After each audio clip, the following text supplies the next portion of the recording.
So how are you today, man?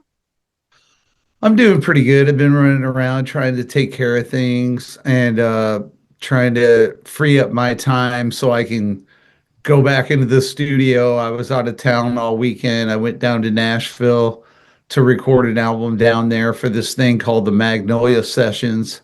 And and then I got back just like 2 days ago. And then now, since I've been out of town, I'm trying to figure out all the cool things that I did not take care of while I was gone. So, yeah, but I've been looking forward to this interview with you. Oh, thank you, buddy. That's really kind of you to say. I'm sorry. I'm literally in the car park of my gym, about to smash this out. And it's funny. I had a joke at the start, at the top of it, going like, "Oh, you're in Maine. Do you have a lot of guns? Well, check out these guns." And then, of course, 24 hours since I wrote that question, there's been a really high profile shooting in the States, and now I'm Yeah. like, I'm seriously considering taking a break off my social media because I've spent 11 years in the military and I'm a music journalist. So half of my feed is conservatives, half of my feed are, pretty lefty musos. And Yeah. oh my God.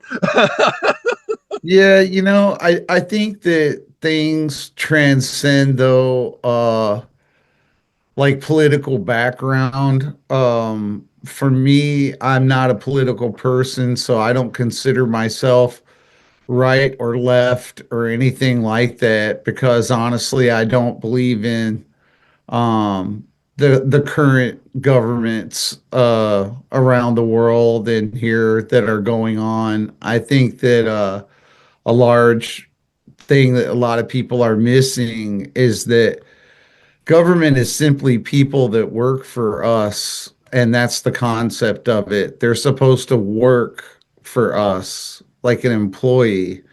They're not supposed to be your boss or a dictator or anything else like that. And it appears that there's a lot more of the dictating going on the other way around these days. And for that reason, I mind my own business and I stay in the woods and I don't bother anybody. And my message is love everybody. And, so it is very sad to see people divided up so much over so many different things, not just this thing, but many other things, when the real thing that we should all be doing is coming together and understanding that that we are the boss and Yeah.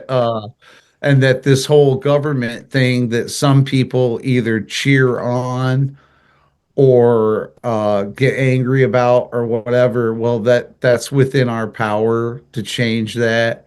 And I just wish people would get back to loving one another more than hating one another.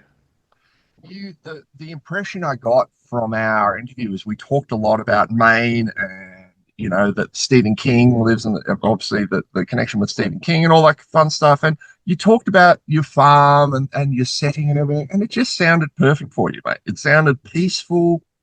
It It sounded is, it is. It's really, you get a different, I think when you're pulled out of the rat race, you get a different perspective of the way that life can be. And it's funny because I think the state motto of Maine is both vacation land and the way that life should be, or something like mm, that. And what I mean by that is that, we're all, social creatures to some extent, even if we live in the woods.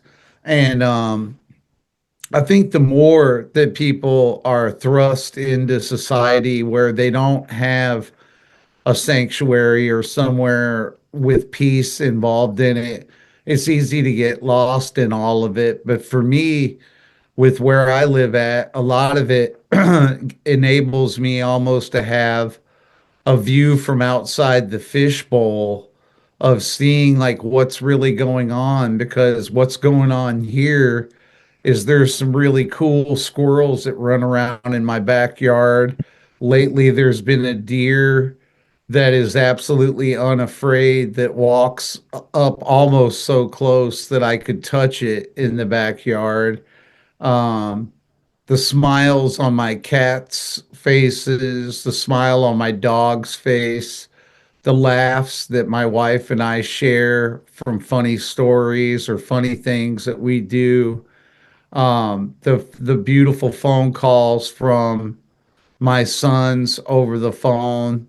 Um, all these things remind me that life is good. And the minute that I enter into the digital realm of going online or traveling to more populated areas, the more that I see how, in some ways, it seems like that I'm not the disconnected one, that the rest of civilization is the disconnected one, because the point of living is to love and to prosper and to move ahead, to love your neighbor, to give back to the other people around you. And I feel like that, you know, the, people just have gotten way, way, way off from that and understanding it. And so for me out here, I'm really thankful to have the peace and calm that we do out here. I don't feel threatened about anything. I don't, there's nothing going to get me or anything. I'm just, doing my thing, and I just wake up each day and try to be a good man, and hopefully a better man every day, working on it. And then I'm saddened by sometimes seeing how the world spins around and around. Yeah, man. You so we talked a lot about you'd had all these injuries that he'd had a hip injury from a van crash, and all dealing with pain was something that you and I shared a lot of experience with. And so when I saw the new album called Never Give In, the title seemed very appropriate for you. What inspired the creation of the album? You know, it was a lot of things. The last album was called No Good to Anyone, and it was out for about 2 or 3 weeks before the pandemic fully shut down the United States. It ended our tour in Austin, Texas, and we ended up driving over 3 days to get back home. The album never was revisited by the record company or anything because, as you know, the conditions of COVID lasted for almost 3.5 years or something like that. And during that time, I ended up getting the rights to the catalog back and everything. And and so, you know, it's weird. It's like the album is not really a political album, but at the same time, there is a story being told in this album, and it's sort of it's a thing of, like, never give in. It relates to many things. The main thing is you never give in yourself and what you stand for and the things that you care about. And the more that time goes on, I see powers that be taking a more radical and tyrannical type of position against their citizens, invading privacy, putting controls on people, various ways of manipulating and moving people in different directions. And, especially during COVID, it seemed like that was like a prime opportunity for all this stuff to really start rolling out, because you have to have a cause, the cause being a deadly virus, and then you have to have a cause that you can't really go against. I mean, Mm. nobody wants to see anyone die from a virus. Nobody wants to get sick and be ill for a long time. And so when you speak about things in the sense of public safety, it's pretty easy to get everybody on board with whatever it is that you're trying to do. And I think up until that point in time, uh, our lives, at least here in the United States, have been on an open navigation of what you want to do in life. There wasn't really very much government reach into your life prior to that. You pay your taxes. Um, Other than that, there wasn't really that much invasive stuff going on. And so with what I experienced through the last 4 years, 5 years, has just created like this diary of an album where there's a point of you can't lose yourself in all this stuff going on. It's like there's propaganda, there's psychological warfare that's performed on people to move their minds, to make them think in different directions. We don't even notice it because it's so commonplace and it's been going on for so long that I think we've all had a standpoint of, well, as long as it doesn't affect me, then I'll just shrug this off. I'll just let it go. And I think that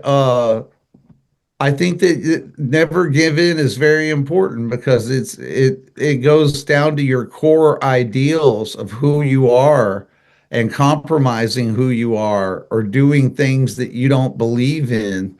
And so that was the reason why I gave it that title. Yeah. Mate, some of the rough news of obviously the last month is that today is the day has shared members with Mastodon in the past. How did you react to Brent's passing?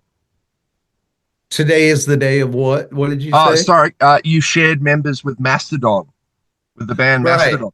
I was just wondering how you reacted when you heard of Brent's passing. Oh, I was sickened by it all. This has been a really rough month of for musicians and people in general.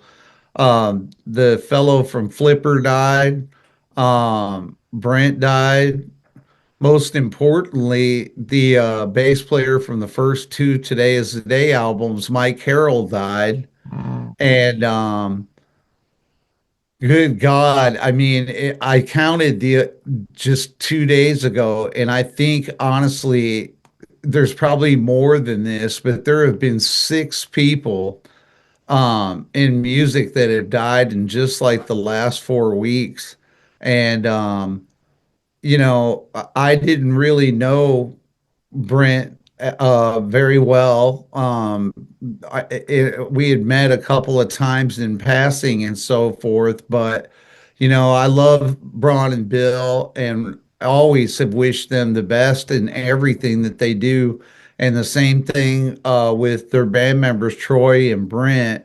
And I just think it's a really, really tragic thing about him dying. He had so many more songs to play and so many more shows to play and people to love and care for. And then this last weekend on Sunday, I found out that Mike Carroll passed away. He was only in his early 50s as well.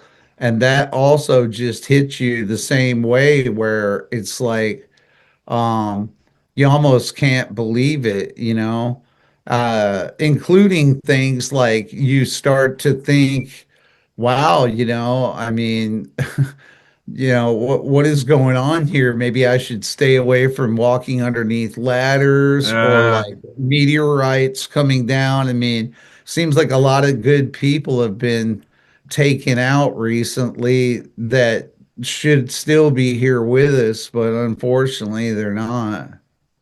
there, there's a level of irony in this, and I think I mentioned this to you last time.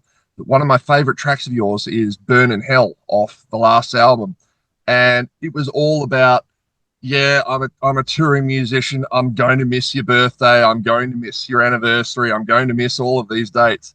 And you released that right before being forced to stay home and not miss any of your family's birthdays Yeah, for that the is next an year. irony. Yeah. Yeah, and I always, that always hit me, is because obviously there was a lot of pain in your voice, and No, then you know, it really, I go as far as to say that all that stuff with the rollout of the way COVID was handled and all that, it literally there for a while just 100% destroyed my life, many people's lives.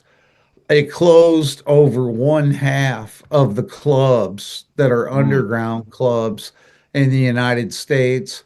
I mean, obviously, whenever I say something like this, it is not without due regard that the actual illness yeah, yeah, took and took many, many, many lives. But mm, again, there's a difference between the illness and the methods gone about in dealing with it. And I myself wasn't happy about it. and, yeah, and it wasn't just not happy about it. It literally threw me into a pretty massive depression where even finishing this album was like a breakthrough moment for me because I had put hundreds of hours into mixing and writing and playing on No Good to Anyone album. And with the whole the number one intention being to be able to show that album to people, to be able to share it with people, have them experience it with me.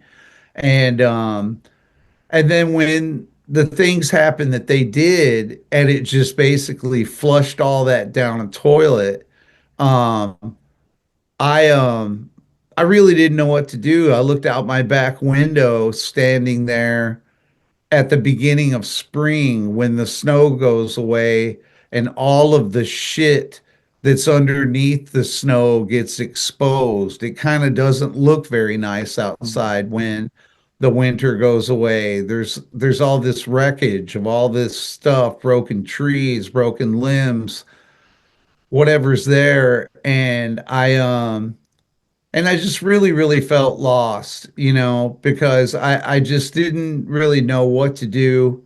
And then when it came to new music, I would go to approach working on Never Give In, and it was almost like there was some kind of block in there.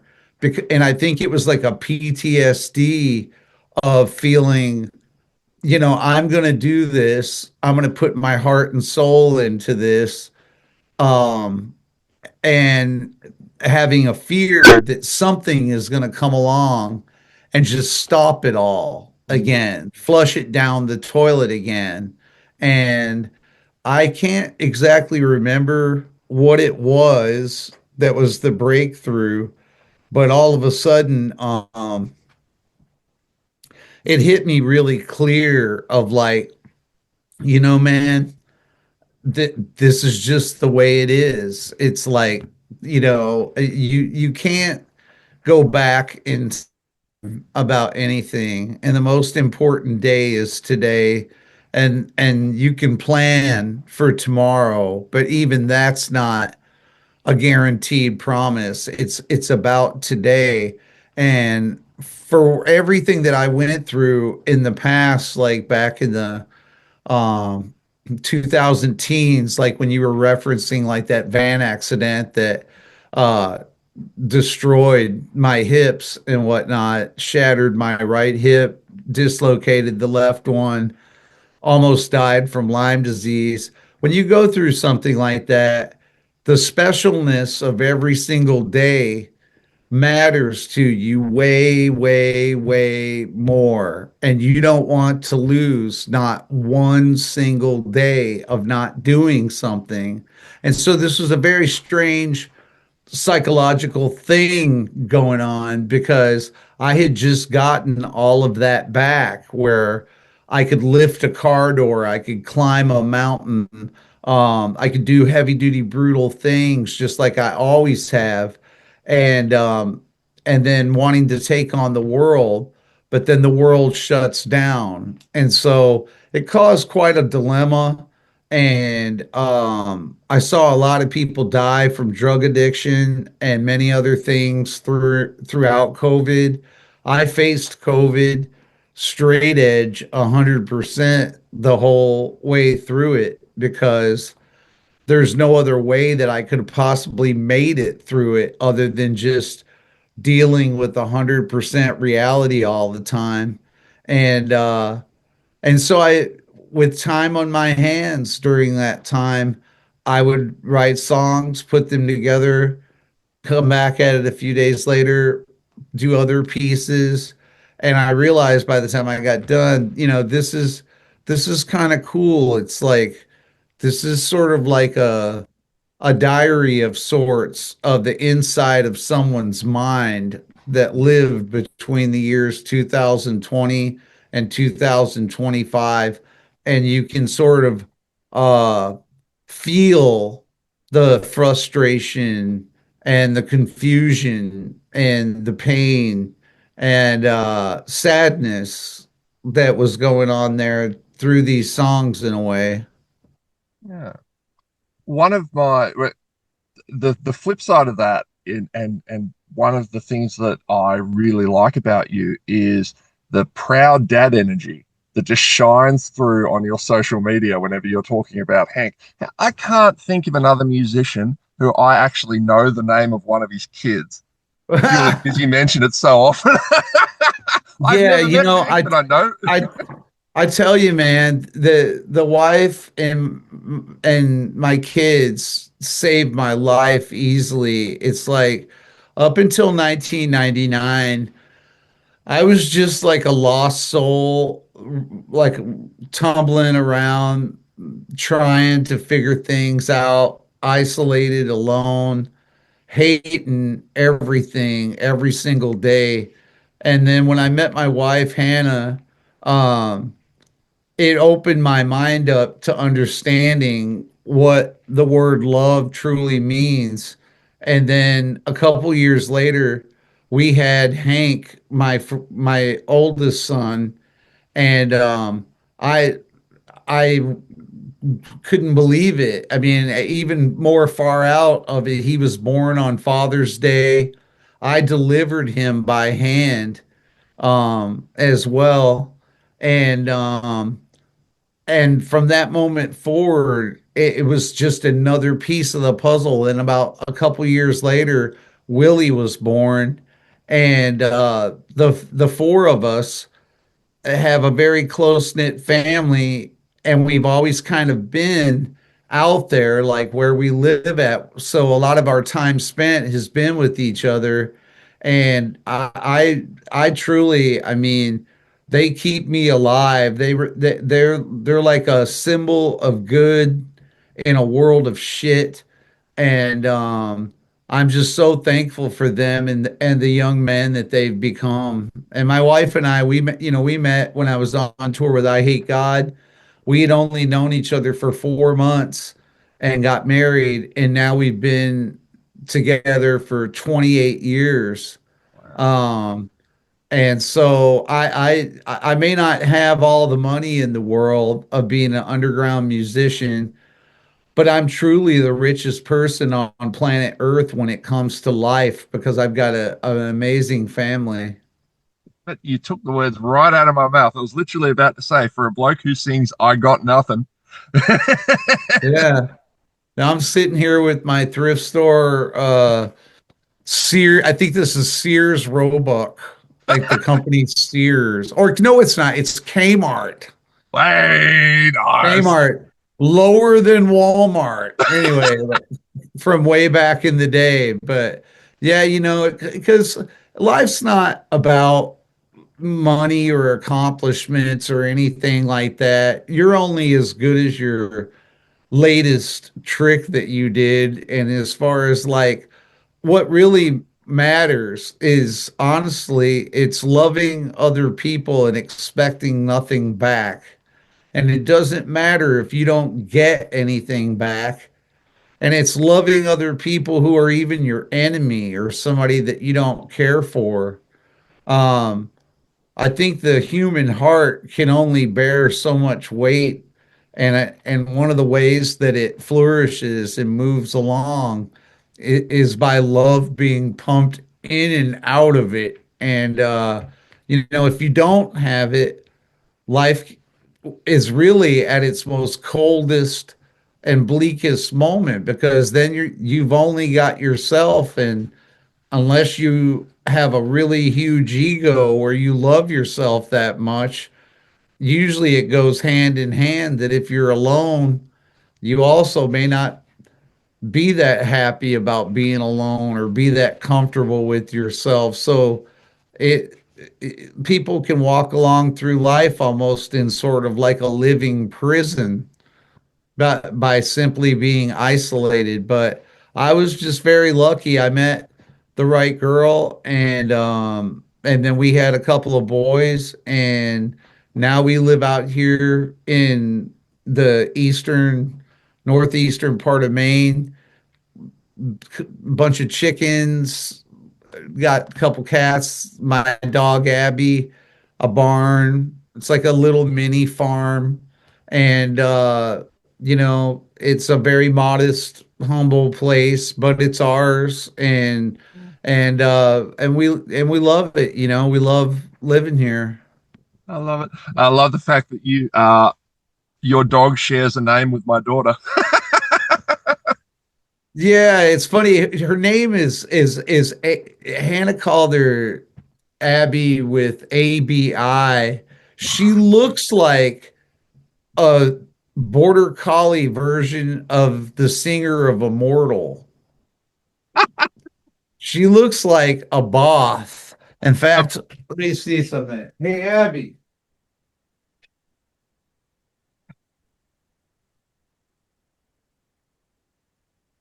what are you doing? Come meet my friend from Australia. Oh, this is so perfect because ABBATH literally just announced the tour here. Mwah. Oh, Hey, Bob, how beautiful. you doing? How are Have you cut some you? new heavy shit lately? Oh, sweetheart. I am such a dog guy. Oh, and I love Border Collies. They are the sweetest dogs.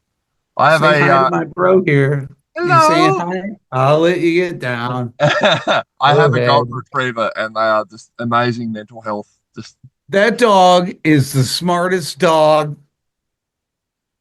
I mean, like, I'm not kidding. I know people brag about their dogs too, but like, I've had Doberman pinchers like throughout my life that are extremely smart. That dog understands English, and it's wild. People always remark to me because like I take her everywhere I go, and I had a Jeep TJ a while back that had no top and everything, no doors and all that.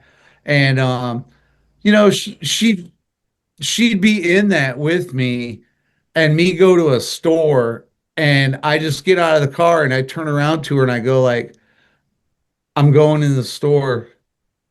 Just sit right there. I'll be right back." Okay. And then I go into the store, and out in the parking lot, there are children running around, other dogs running around, all kinds of stuff that any other dog would flip out and jump out of the car and go trying to figure stuff out.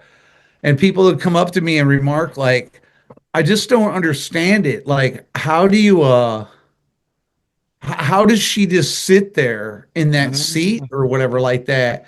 And then I'm like, because I asked her to. Like I told her to, and she just does it. And so it's very funny. Like if the doors open and the chickens start trying to get in the house, I can just simply say, get the chickens out of here. And she goes right around and kind of moves them right out the door. Um, she's a really brilliant little dog, and on top of it, she's got a heart of gold. Like, she's always sweet to every single person or dog or animal that she meets. Oh, Except she does like to freak the cats out every once in a while, like in the house. But I think that's just some playful stuff, you know? it's what they're for. Steve, it is I feel like it is just always going to be beautiful talking to you, and I hope it is not I hope it is not 3 years before we get to speak again. So thank you very much for your time today, mate. Oh, thank you, man. No, there's so much to come. I mean, there's records. It's finally now that this COVID thing's over with, there are records on top of records coming out over the next like 6 months. Um, the new Mark Cards and Loaded Dice album, that's my traditional country bluegrass album. That's coming out in February. The first song and video for that, that's a 7 inch, is coming out in November. No, Never Give In's coming out October 3rd. There's a reissue of the OG version of Temple of the Morning Star that's coming out right after Mark Cards next spring. And then even after that, I just recorded this thing called the Magnolia Sessions down in Nashville. And that's going to be coming out in spring as well. So I can't keep count with the number, but I believe it's almost like 6 different releases are going on in between now and spring. Man, awesome, exciting times. Uh, Rad man, awesome. I'm looking forward to it. Be good to yourself, mate, and I'll see you soon. Thank you. Same here. And it's an honor. Thank you for asking me to come on. Oh, beautiful. Thanks, mate. See Okay, ya. take it easy, brother. See you, mate.